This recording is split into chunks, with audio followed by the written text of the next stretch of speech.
Boa noite para todos. Estamos iniciando mais uma live da PIB Divino e nesta oportunidade nós estamos nos reunindo para um momento de estudo bíblico. Como já foi programado, nós estamos iniciando essa live para um momento de estudo bíblico.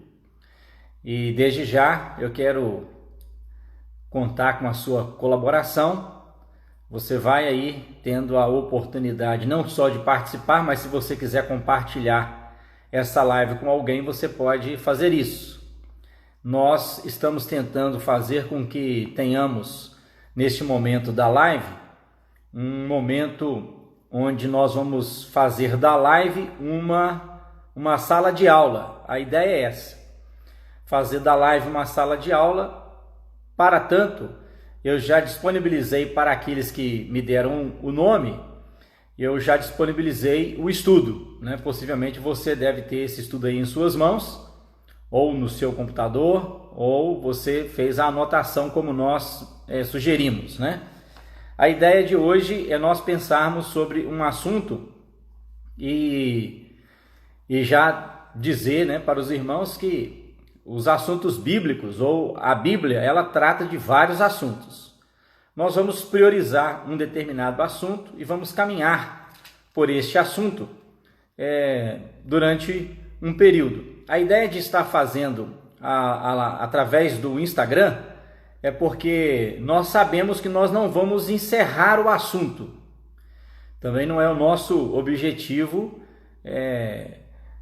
no sentido de esgotar todo o assunto. Nós vamos tratar de um assunto e vamos dar sequência a este assunto em outras lives. Então, na verdade, o que nós estamos iniciando hoje, nós teremos uma sequência. Por isso, desde já, eu peço que você esteja aí antenado, porque nós vamos realizar este estudo. E depois, em outra data, em outro dia a combinar, nós vamos estar dando sequência a esse estudo, né? Como você sabe, a live normalmente é de 60 minutos e nós não vamos nos alongar mais do que isso. A ideia é nós trabalharmos dentro desse horário e poder compartilhar, né, com todos alguns conhecimentos que nós temos tido a oportunidade e achamos não só a importância de tê-lo, mas também de compartilhar com os irmãos. Então seja bem-vindo a esta live, que é uma live da PIB Divino, e nós estamos aí com este objetivo para realizar um estudo bíblico, ok? Não sei se você está aí com todo o material, com a sua Bíblia, principalmente com a sua Bíblia. Não sei se você está aí com um papel, uma caneta, um lápis. Não sei se você está com o estudo impresso ou aí na sua tela. Eu espero que você possa já estar com tudo organizado para nós ganharmos um tempo. E o nosso assunto hoje é pensar sobre o seguinte tema: o remanescente fiel. Nós vamos falar um pouco sobre isso e depois nós vamos ter uma visão, ao olhar para a Bíblia, identificar o que nós chamamos de remanescente fiel, ok? Antes, porém, né, nós queremos dar boas-vindas àqueles que não são membros da PIB Divino e estão nos acompanhando. Então, nós nos sentimos honrados em ter sua participação, sua presença. Eu convidei alguns para que pudessem estar conosco, né, participando dessa live, e eles recebendo o convite, aceitaram o convite de bom grado. Então, nós estamos felizes com a sua participação nessa live, que é uma live de estudo bíblico. E o nosso assunto de hoje é o remanescente fiel. Primeiro, eu gostaria de fazer assim, algumas considerações a respeito do tema. E no desenrolar do estudo, você vai perceber que o estudo requer de cada um de nós muita atenção. E depois eu vou estar explicando vocês qual é o objetivo desse estudo pensando no remanescente fiel. Então, o nosso tema é o remanescente fiel. E a ideia é nós tentarmos, em algumas lives, fazermos uma viagem pela Bíblia para identificar na Bíblia que em todo o seu contexto há um fio condutor de cor escarlate nos conduzindo a Cristo. Então, desde Gênesis, nós vamos observar que existe na palavra de Deus, na Bíblia Sagrada, o que nós chamamos de um fio condutor. O fio condutor é aquele fio que vai nos direcionar. E eu disse que ele é um fio condutor de cor escarlate, porque ele nos conduz a Cristo. A cor escarlate é bem conhecida como a cor do sangue. Dessa forma, então, você percebe que desde Gênesis nós vamos identificar em todo o contexto bíblico que existe o que nós chamamos de um fio condutor de cor escarlate que nos conduz ao Cristo.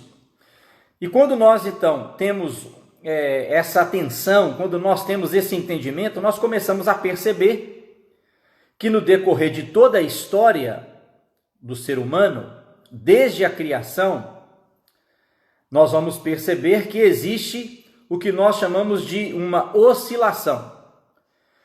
E essa oscilação é o momento em que o homem está servindo a Deus e existem momentos que a humanidade não está servindo a Deus. Então, para eu explicar o que é o remanescente fiel, eu coloquei aí no estudo bíblico, dizendo o seguinte, que a literatura cristã, ela menciona em diversos momentos a ideia do fiel remanescente. Neste caso, os remanescentes são as pessoas que resistiram às tentações do mundo pecaminoso, não se desvirtuaram ou não se paganizaram, ou seja, não se tornaram pagãs.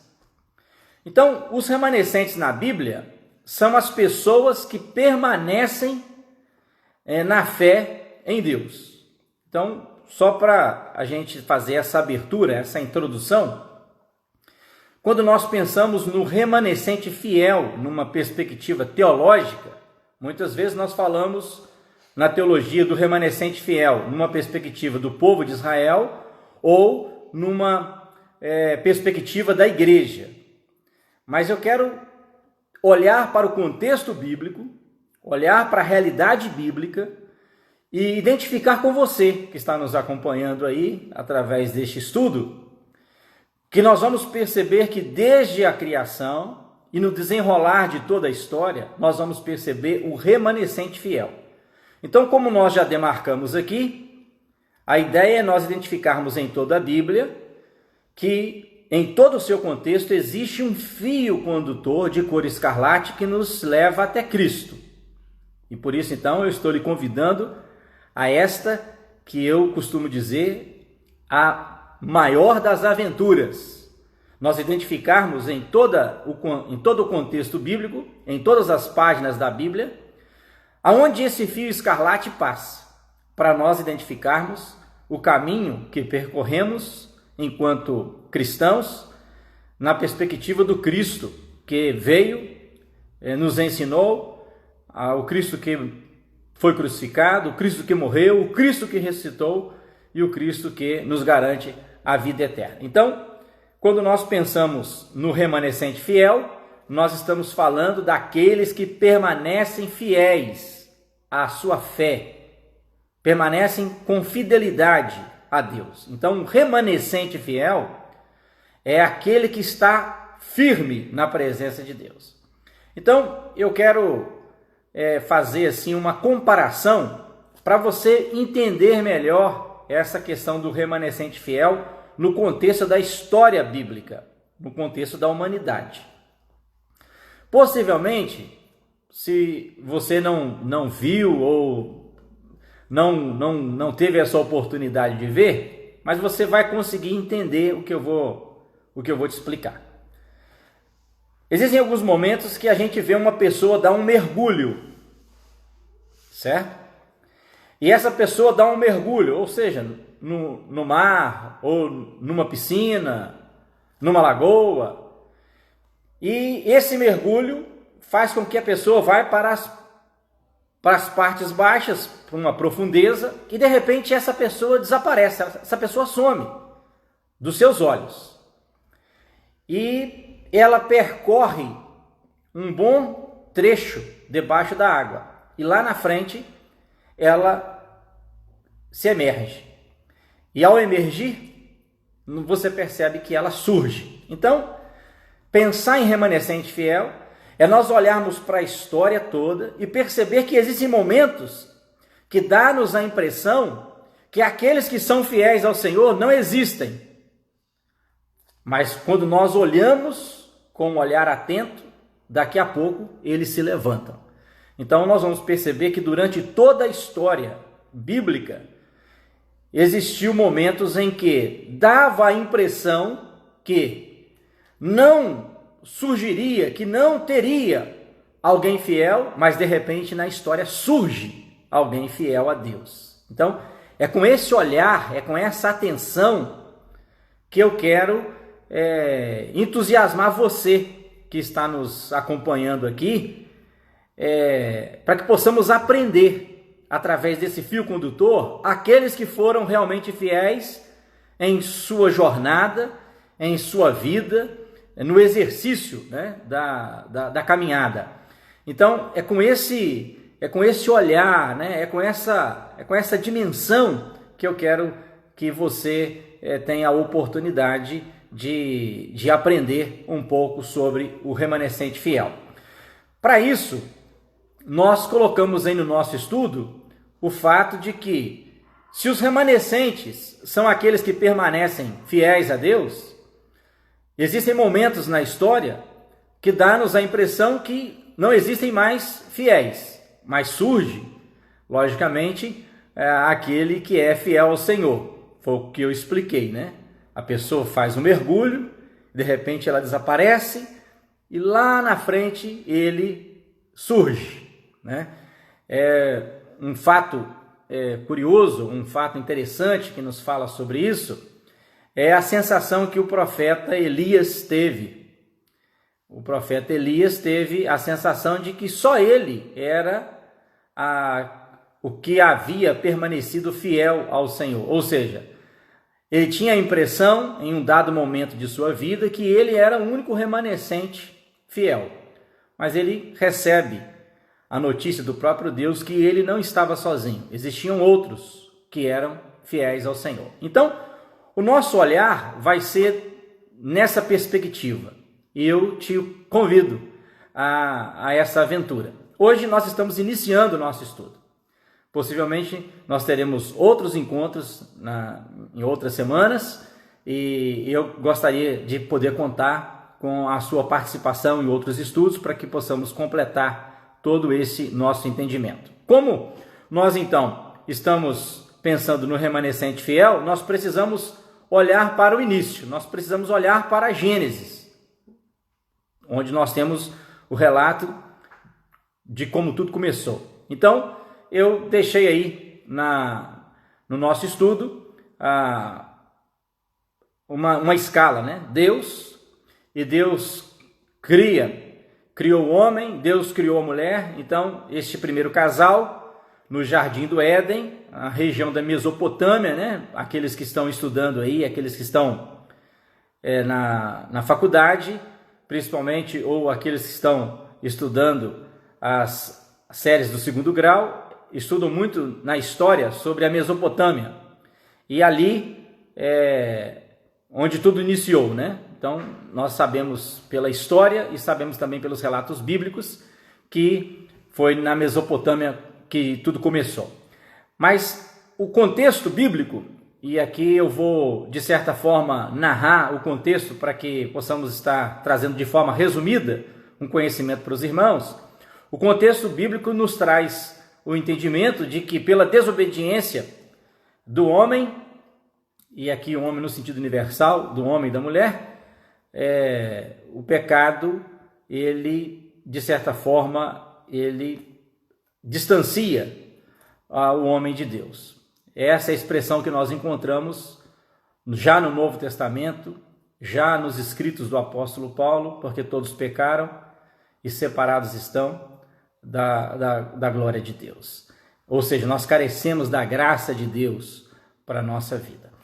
Então, uma vez separados, nós vamos perceber que naquele momento em que o homem desobedece a Deus, após esse momento de desobediência, nós já percebemos de cara no contexto bíblico que Deus já demonstra a sua graça para com o homem pecador, porque ele vai à procura, e está registrado em Gênesis no 3º capítulo, no 9º verso.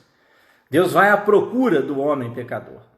E após o momento do encontro, em que Deus encontra-se com Adão, Deus aplica a correção pelo ato da desobediência. E nesse contexto, então, perceba você, nesse contexto em que Deus está aplicando, a correção pelo ato da desobediência, e aí você poderá aí se aprofundar, como nós falamos, o contexto bíblico traz muitos assuntos a serem tratados. A nossa ideia aqui é pegarmos uma linha e nessa linha nós trilharmos até encerrarmos. Nós estamos pegando a linha do remanescente fiel. E uma vez então que Deus aplica a correção pelo ato da desobediência, nesse contexto, o que Deus faz? Deus anuncia, no contexto de Gênesis, no 3º capítulo, o que nós chamamos de proto-evangelho. Proto-evangelho é a primeira anunciação do evangelho. Você vai pensar assim, mas como que pode, pastor? O evangelho em Gênesis, isso mesmo. O proto-evangelho é o evangelho antes dos evangelhos, Nós temos a história de Cristo narrada nos 4 evangelhos, Mateus, Marcos, Lucas e João. Mas nós vemos no livro de Gênesis, no 3º capítulo, no verso 15, o proto-evangelho. Deus anunciando o que ele iria fazer, o que ele iria fazer através da semente da mulher. Então, nós temos no contexto de Gênesis, no 3º capítulo, verso 15, talvez é o texto para abrir assim a nossa live, e darmos assim um início nessa caminhada de estudo. O texto diz assim: porém inimizade entre você e a mulher, entre a sua descendência e o descendente dela. Este lhe ferirá a cabeça e você lhe ferirá o calcanhar. Neste momento aqui em que Deus está aplicando a correção tanto para o homem quanto para a mulher, e também para a própria serpente, nesse momento aqui, Deus já estabelece o fato de que a semente da mulher pisaria a cabeça da serpente e a serpente lhe feriria o calcanhar. Essa história que está narrada aqui em Gênesis 3,15, nós já conhecemos. Ou seja, nós estamos numa posição favorável, porque nós podemos olhar para esse texto no Antigo Testamento e olhar para este fato no Novo Testamento, quando este fato é narrado nos Evangelhos, como nós falamos, porque aqui trata-se justamente daquele momento em que Jesus Cristo, de certa forma, estava ao ser crucificado e ao morrer, ele estava sendo morto, porque estava sendo picado pela serpente, mas ele ressuscita, ou seja, esmagando a cabeça da serpente. Um fato interessante, talvez você vai se lembrar, porque esse filme foi muito visto, aquele filme conhecido como A Paixão de Cristo, o início do filme, ele trata daquele momento em que Jesus Cristo estava no Getsêmani, e ali em oração. E no filme, é claro que esta imagem ou essa passagem do filme não é o que nós temos relatados na Bíblia. Mas, na verdade, essa imagem daquele momento que Jesus estava no Getsêmani e uma serpente vem tentando lhe dominar, e ele pisa na cabeça da serpente. Ou seja, o filme já estava fazendo menção, do que está registrado em Gênesis 3,15. Percebeu? Então, a semente da mulher que pisaria a cabeça da serpente, e a serpente lhe feriria o calcanhar, ou seja, com veneno, traria a morte. Mas ele ressuscitou dos mortos, e glória a Deus por isso.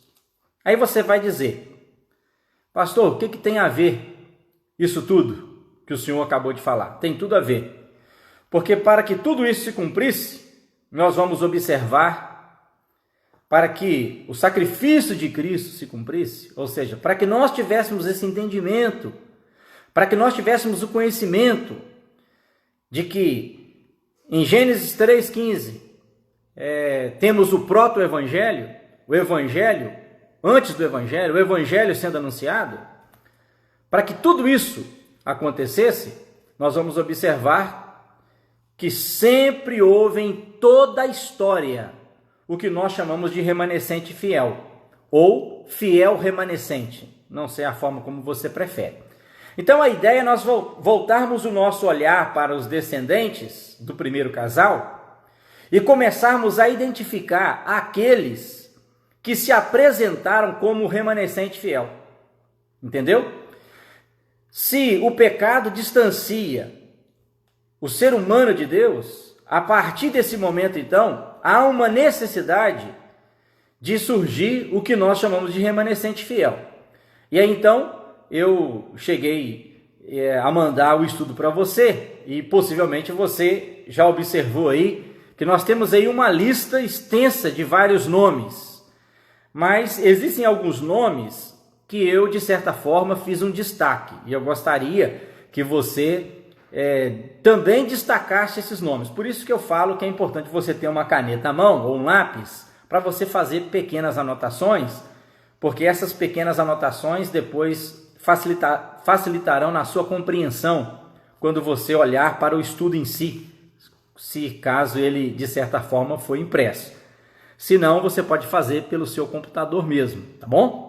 Então, como nós falamos, nós estamos pensando sobre o remanescente fiel, e nessa perspectiva nós estamos olhando agora, uma vez que o pecado entra no mundo, nós vamos olhar agora para os descendentes do primeiro casal. Então nós colocamos aí, e nós sabemos, pelos relatos bíblicos, que nós temos aí os filhos de Adão, Abel e Caim, e nós sabemos que Caim tira a vida de Abel.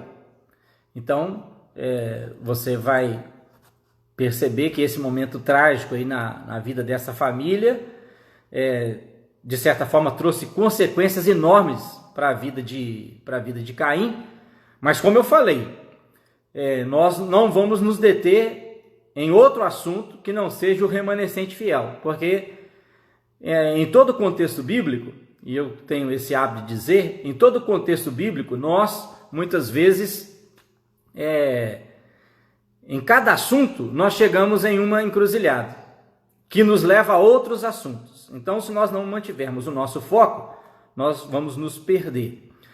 Pois bem, mas eu chamo a sua atenção para a genealogia de Adão, porque nós temos o relato do acontecimento em que Caim tira a vida de Abel, e no lugar, de certa forma, de Abel, nasce o que nós chamamos, ou que nós conhecemos como Sete. Sete foi o filho de Adão. Quando você vê o contexto de Gênesis, você percebe que estes relatos estão no capítulo 3º, no capítulo 4º, e aí você vai perceber no 4º capítulo o nascimento de Sete. No verso 26, diz assim: a Sete nasceu-lhe também um filho, ao qual pôs o nome de Enos. Foi nesse tempo que se começou a invocar o nome do Senhor.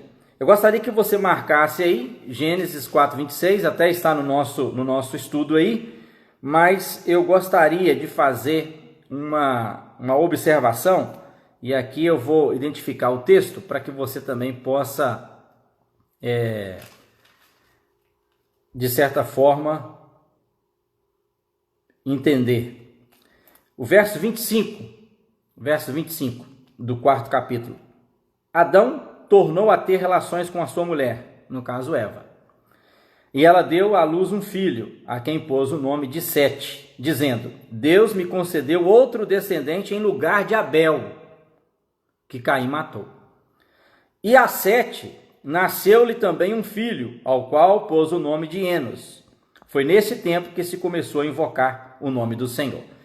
Então, eu quero chamar a sua atenção para um primeiro fato com relação ao remanescente fiel.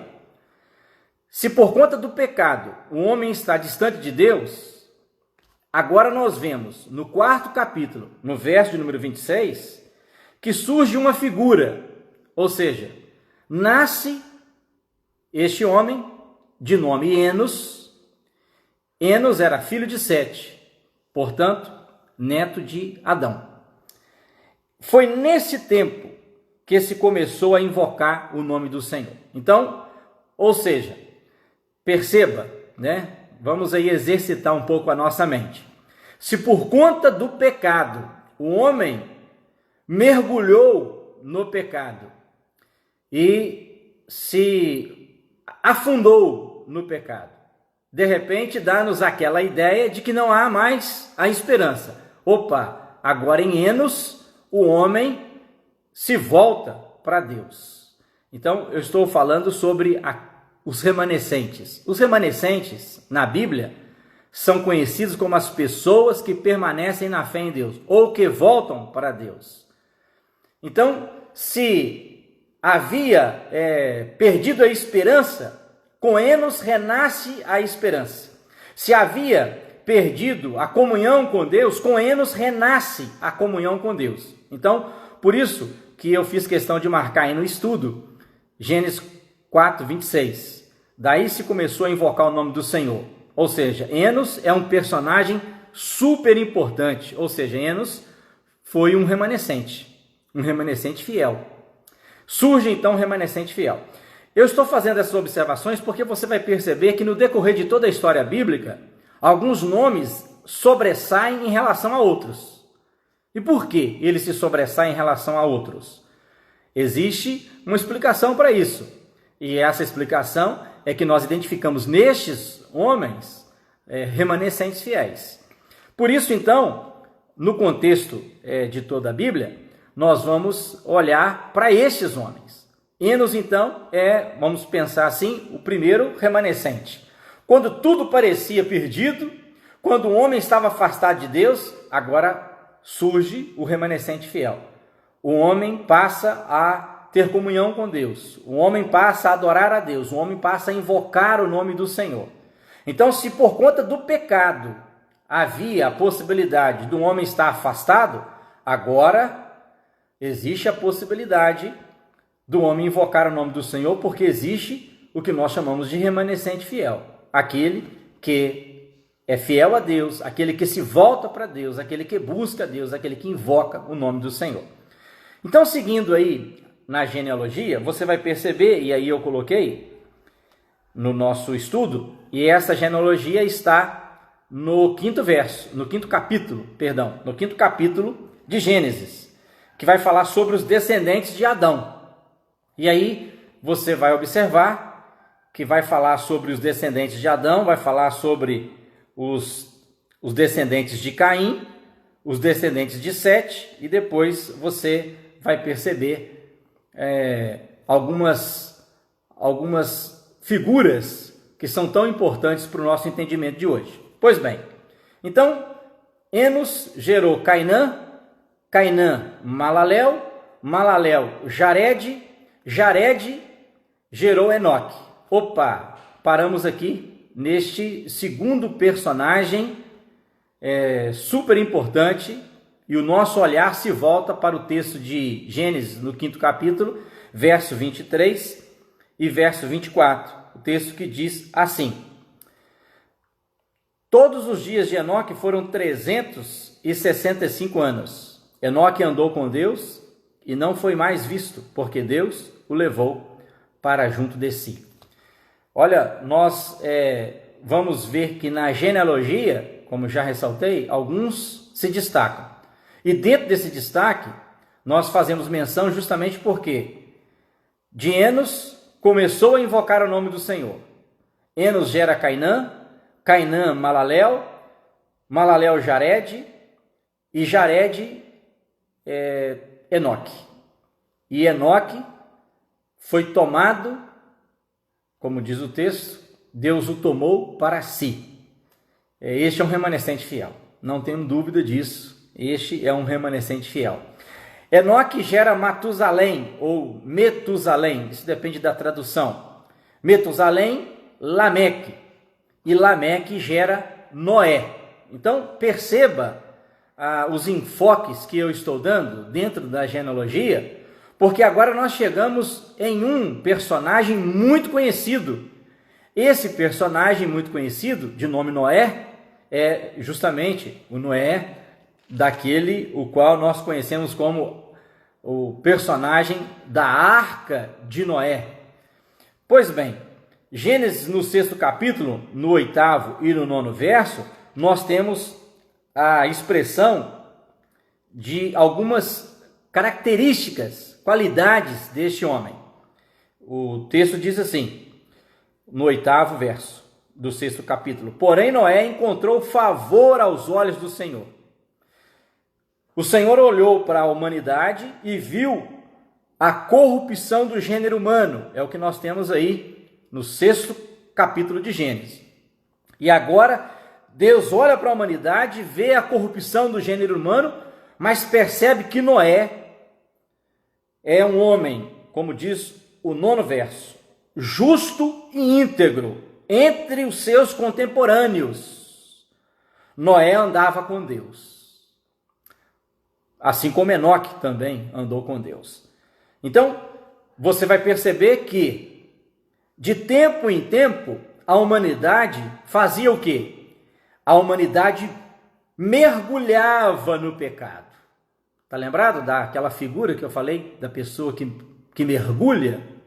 E de repente desaparece. E quando não se tem mais a esperança, eis que surge alguém, e este alguém é reconhecido pelos nossos estudos aqui como um remanescente fiel.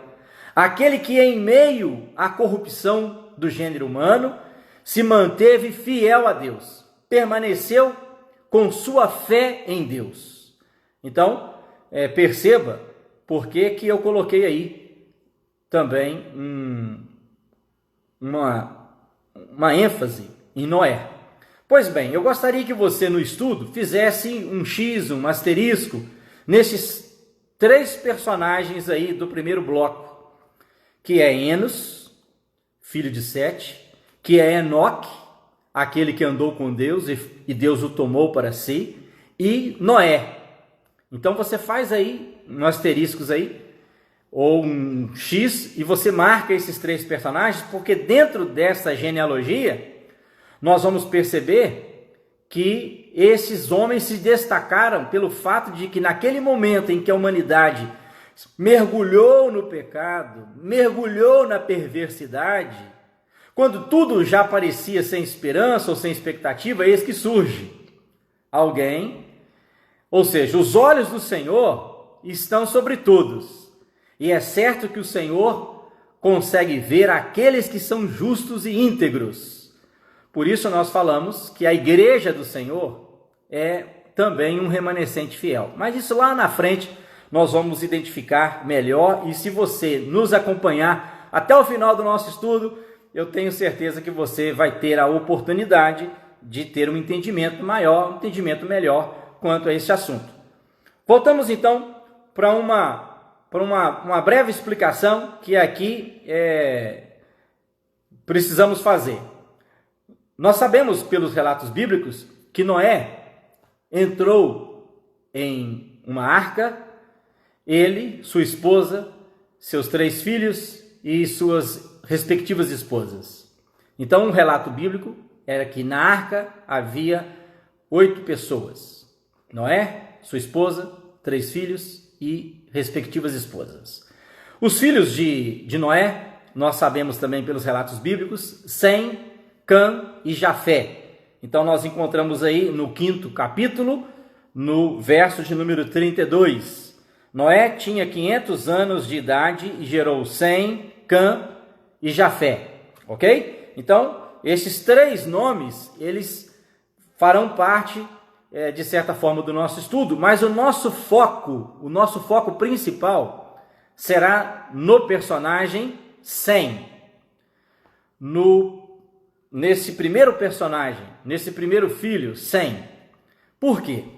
Porque é a partir de Sem que nós vamos entender o desenrolar de toda a história bíblica, de todo o contexto do Antigo Testamento.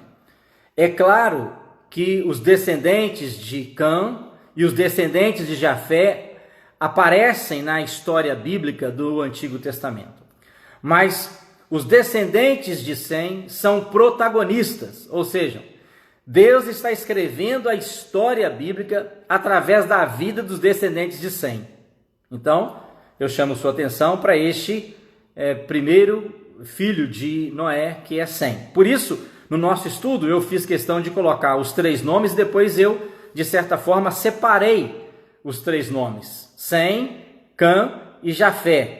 E você vai perceber que eu priorizei a linhagem de Sem, porque é justamente essa linhagem ou essa genealogia que é priorizada no livro de Gênesis.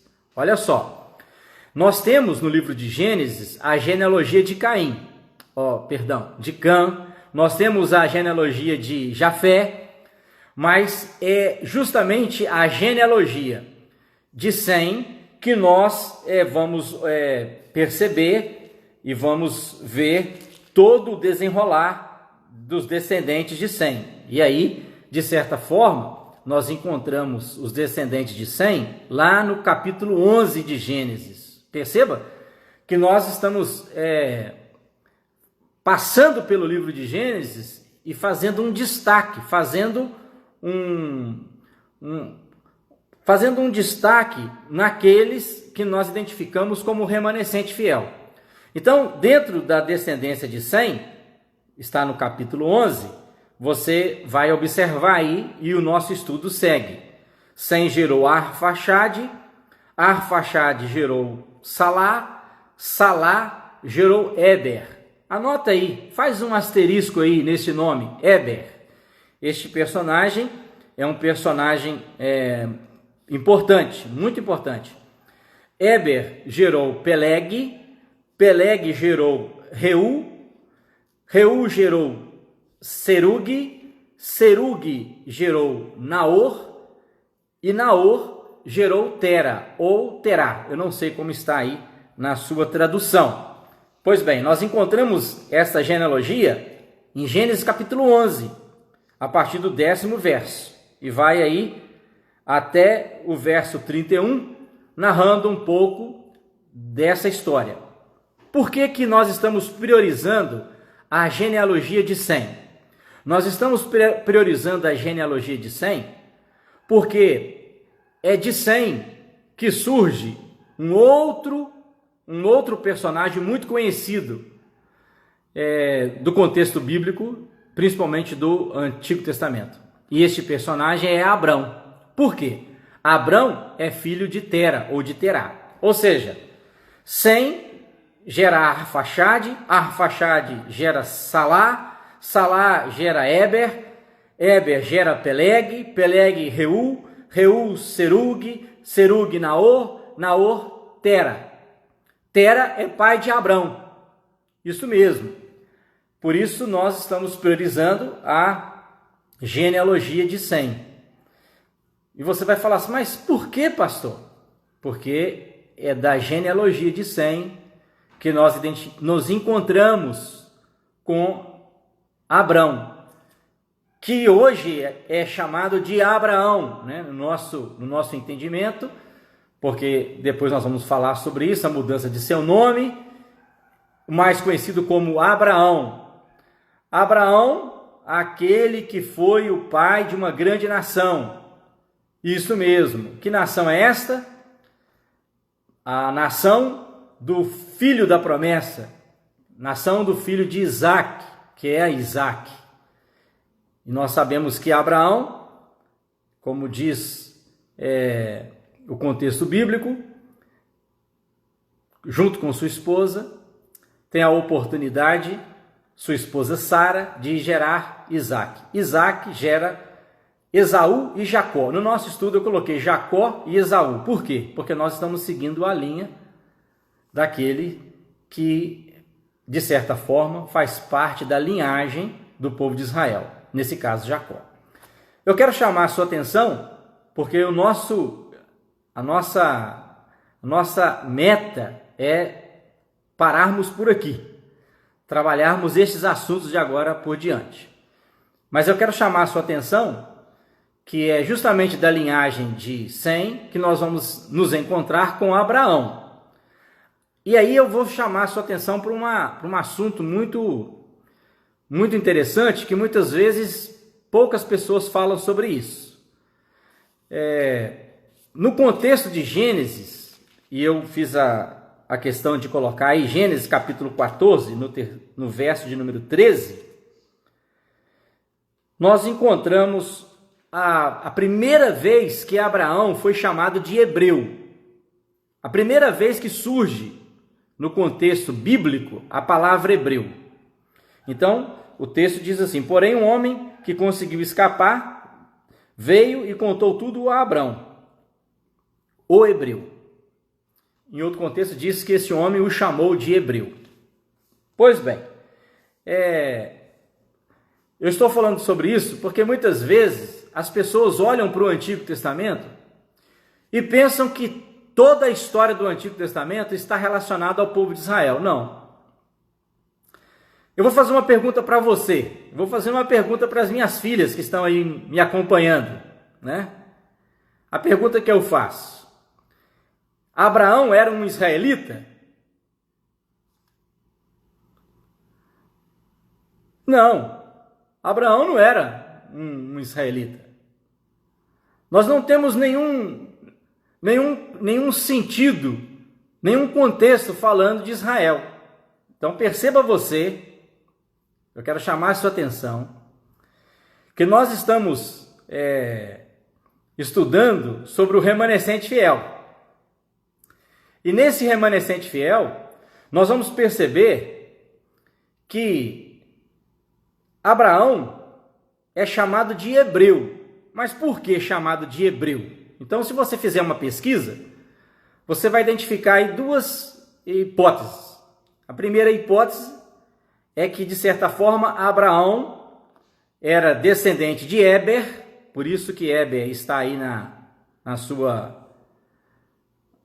na linha aí, né, de genealogia de Sem, era descendente de Éber, e Éber, o hebreu descende de Éber, tem alguma coisa relacionada a isso. Ou tem um outro entendimento, que hebreu significa aquele que passou, atravessou. Por exemplo, o relato bíblico diz que Abraão, e aqui eu já estou tratando deste personagem com um nome novo, né? Ele sai de Ur dos Caldeus com o seu pai para Harã.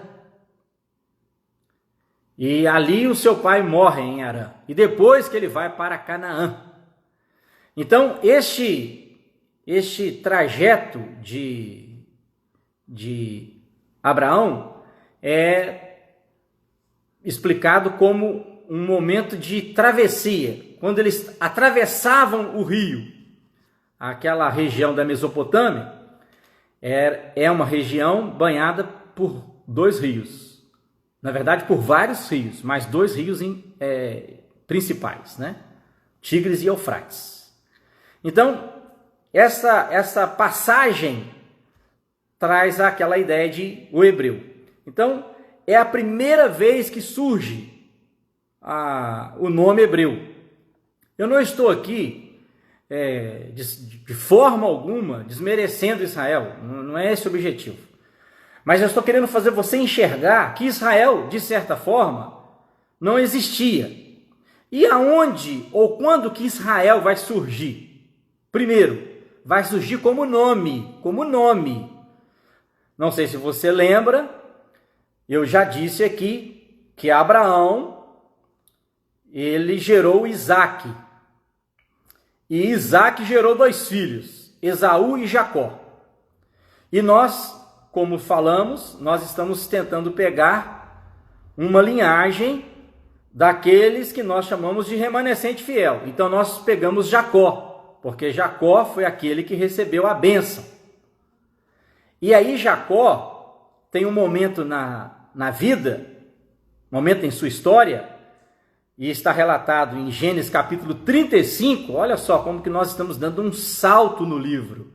Nós falamos do início, nós falamos daquele momento da genealogia de Adão, nós falamos daquele momento com Noé, e aí eu quero chamar a sua atenção, porque nós estamos falando praticamente do remanescente fiel, mas nós já passamos 2 eras. Existe a era primitiva, que vai até aquele momento da Torre de Babel, e depois, quando nós chegamos em Abrão, nós entramos na era patriarcal, na era dos patriarcas. Não sei se você sabe, Abraão é conhecido como o patriarca.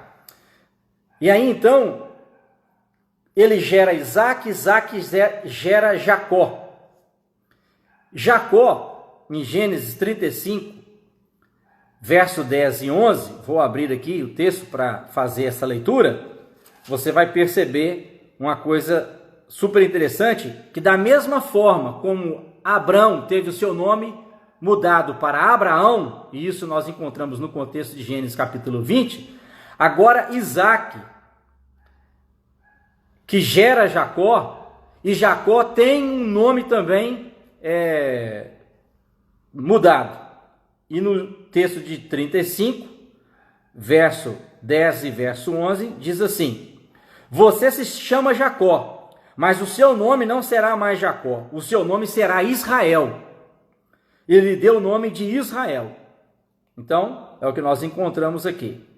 Disse-lhes mais: eu sou o Deus Todo-Poderoso, seja fecundo e multiplique-se, uma nação e multidão de nações sairão de você, e reis procederão de você. Pois bem, então aqui nós temos a mudança do nome de Jacó para Israel.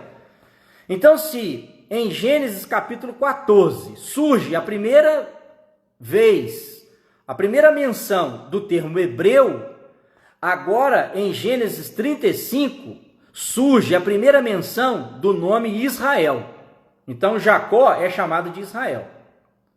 Ou seja, da agora para frente, Jacó pode ser identificado como Israel. Ou seja, um homem, como nós sabemos, que teve quantos filhos? Né? Aí depois nós vamos nos desenrolar nessa história. Porque nós vamos perceber que ali nos filhos de Jacó existia o que nós chamamos de remanescente fiel, certo? Então, para você ver, o estudo ele é muito complexo, não tem jeito de a gente ficar falando aqui a noite toda, porque eu sei que o pessoal cansa, mas é certo que a ideia nossa é nós construirmos um pensamento. Por isso, desde já, eu gostaria de incentivá-los, né? Se você quer fazer parte desse estudo, quer acompanhar esse estudo, quer se aprofundar, nós estamos disponibilizando o estudo impresso, ou pelo menos mandamos, né, via WhatsApp em PDF para a pessoa imprimir, ter no computador e fazer lá o acompanhamento do nosso estudo, para ficar mais fácil para a pessoa entender. Porque você vai concordar comigo que se eu ficasse falando esses nomes todos aqui, você não ia entender bolufas de nada, né? É muito nome esquisito, muito nome diferente, mas eu quero chamar a sua atenção justamente para esse fato. Antes, nós não encontramos nenhuma narração sobre Israel, ou seja, Israel vai surgir a partir de. Você está me entendendo? Mas veja bem, Israel surge a partir de Abraão. Isso mesmo. Por que a partir de Abraão?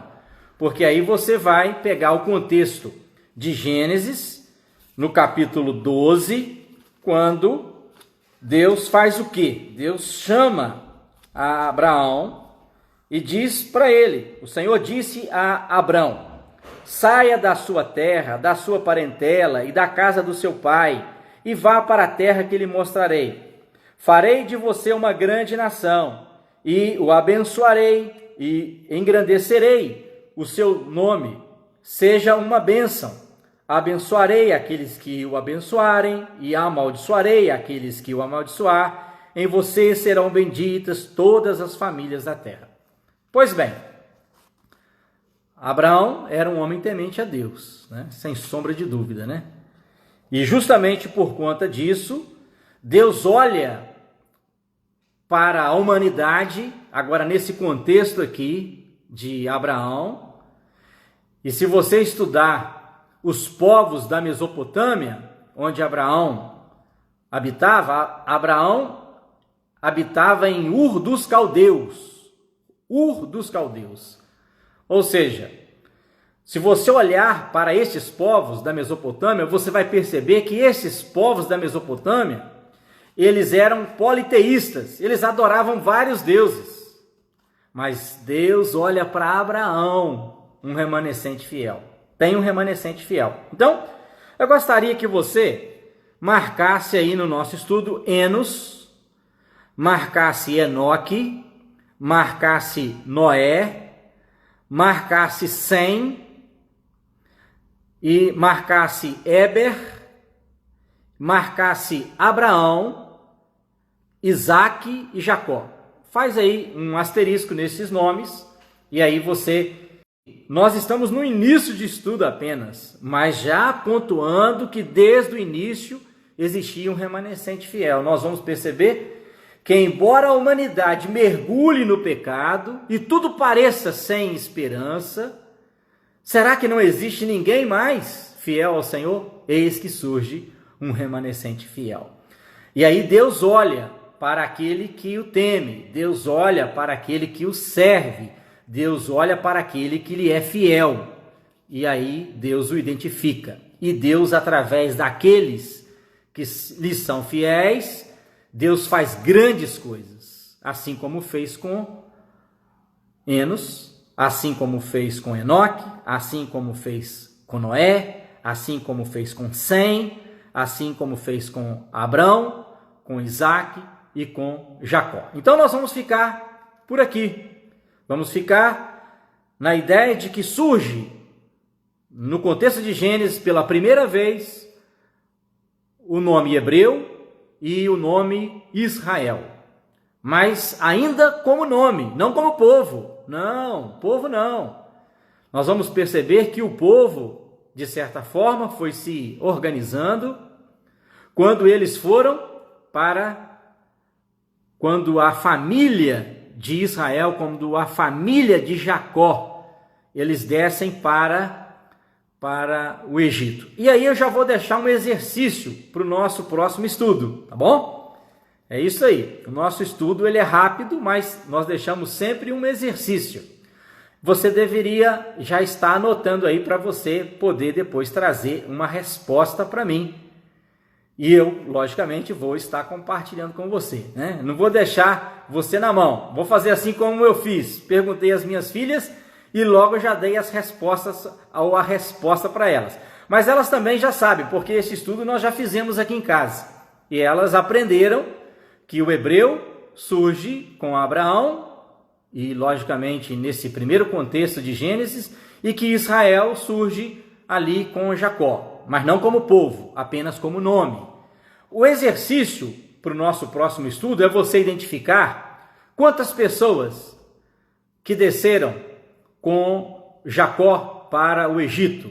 Quantas pessoas da família de Jacó, melhor assim, a pergunta, vamos reformular a pergunta.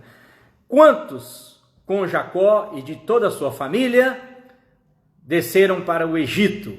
Nós estamos fazendo um salto na história, nós não estamos entrando em muitos detalhes da história, mas aí você vai depois fazer uma pesquisa aí de quantos que desceram, e nós vamos no próximo estudo falar sobre os filhos de Jacó, porque não sei se você sabe, 12 filhos de Jacó, ou seja, que deram nome às 12 tribos de Israel, ou que deram sentido às 12 tribos de Israel. Então, você vai pesquisando aí, nós vamos realmente marcar o nosso próximo encontro, nosso próximo estudo, e eu vou disponibilizar também, da mesma forma como fiz hoje, o nosso estudo pelo WhatsApp, para você imprimir ou ter na tela do seu computador, para você fazer as anotações. Se você não tiver esses recursos, não tenha preocupação. Se você fizer as anotações apenas dos nomes, já vai lhe ajudar de forma sobrenatural, porque isso vai facilitar para a sua memorização e para o seu entendimento em todo o desenrolar do nosso estudo. Então, o nosso exercício para o próximo estudo identificar quantos da família de Jacó, agora chamado de Israel, quantos dessa família estiveram ali no Egito. E aí nós vamos entrar dentro da história do livro de Êxodo, Nós vamos sair do Gênesis, quando o povo, de certa forma, que estava com Jacó, desce para o Egito, e eles descem ali porque eles são levados pelo seu próprio filho, que é José. José, aquele que foi governante no Egito e foi uma bênção nas mãos de Deus. Não tenho dúvida que José era um remanescente fiel. Nós vamos falar um pouco sobre isso no nosso próximo estudo. Que Deus te abençoe e te guarde. E assim nós encerramos o nosso estudo de hoje. Se você gostou do nosso estudo de hoje, muito mais do que dar um like, você deveria recomendar para alguém que gosta de estudar a Bíblia e, de certa forma, através de estudos como este, entender melhor o contexto bíblico. O nosso propósito é fazer uma viagem pela Bíblia e ter a percepção que em todo o seu contexto há um fio condutor de cor escarlate, cor vermelha, vermelha de sangue, vermelho de um sangue, nos conduzindo até Cristo. Nós iniciamos com esta história de hoje e eu espero que você possa aproveitar o máximo para que, de certa forma, nós possamos também ser identificados como um remanescente fiel.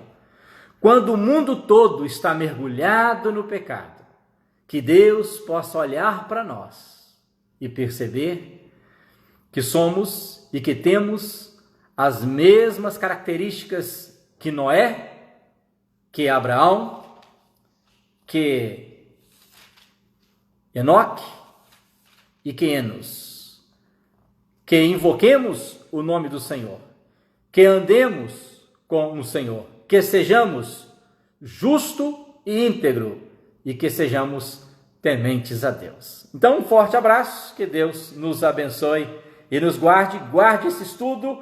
Nós voltaremos para, numa outra oportunidade, dar sequência a este nosso remanescente fiel. Vamos identificar passo a passo, no contexto bíblico, aqueles que, em meio a uma geração corrupta e perversa, foram identificados pelo próprio Deus. Perceba, e aqui quero fazer a minha última observação.